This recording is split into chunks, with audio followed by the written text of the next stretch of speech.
আল্লাহ পাক রব্বুল আলামিন কুরবানির সূচনা পবিত্র কোরআনুল কারীমে বর্ণনা করে দিয়েছেন।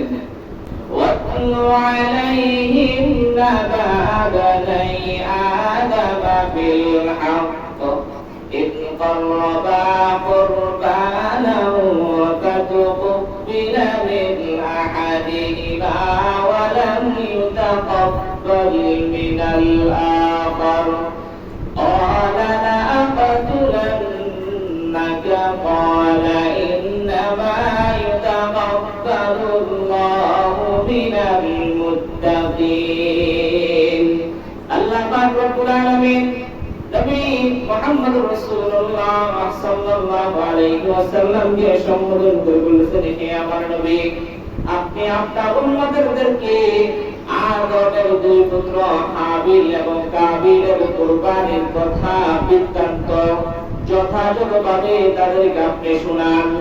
তারা উভয়ে কুরবানি করেছিল, তাদের মধ্য থেকে একজনের কুরবানি কবুল হয়েছে, অন্যজনের কুরবানি কবুল হয় নাই। তাদের মধ্যে একজন বলল, আমি তোমাকে হত্যা করব, অপরজন বললেন, আল্লাহ পাক রব্বুল আলামিন তো খোদা বিরোধীর পক্ষ থেকে কুরবানি কবুল করে থাকে। এই কুরবানির ইতিহাস হযরত আদম আলাইহিস সালামের পুত্র হাবিল এবং কাবিল থেকে শুরু হয়েছিল। দুইজন কুরবানি করেছে, দুইজনের মধ্যে থেকে একজনের কুরবানি আল্লাহ তাআলা কবুল করেছে। হাবিল এবং কাবিল কুরবানি করেছে,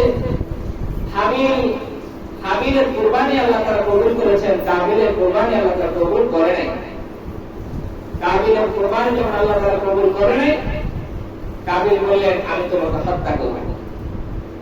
কাবিল যখন বললেন, আমি তোমাকে হত্যা করব, তখন হাবিল বললেন, মার্জিত ভাষায় নরম সুরে বললেন, ক্বালা ইন্নামা ইয়াতাকাব্বালুল্লাহু মিনাল মুত্তাকিন। আল্লাহ তাআলা মুত্তাকিদের পক্ষ থেকে, মুত্তাকিন যারা তাদের পক্ষ থেকে কুরবানি কবুল করেন।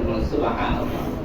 তাহলে বুঝা গেল পৃথিবীর সর্বপ্রথম কুরবানি যারা করেছেন দুইজন, তাদের দুইজনের মধ্যে থেকে একজনের কুরবানি কবুল হয়েছে, আরেকজনের কুরবানি কবুল হয় নাই। কিয়ামত পর্যন্ত কুরবানি আমল চলমান থাকবে, সকলে কুরবানি করবে, সকলের মধ্য থেকে কিছু মানুষের কুরবানি আল্লাহ তাআলা কবুল করবেন, কিছু মানুষের কুরবানি কবুল হবে, আর কিছু মানুষের কুরবানি কবুল হবে না।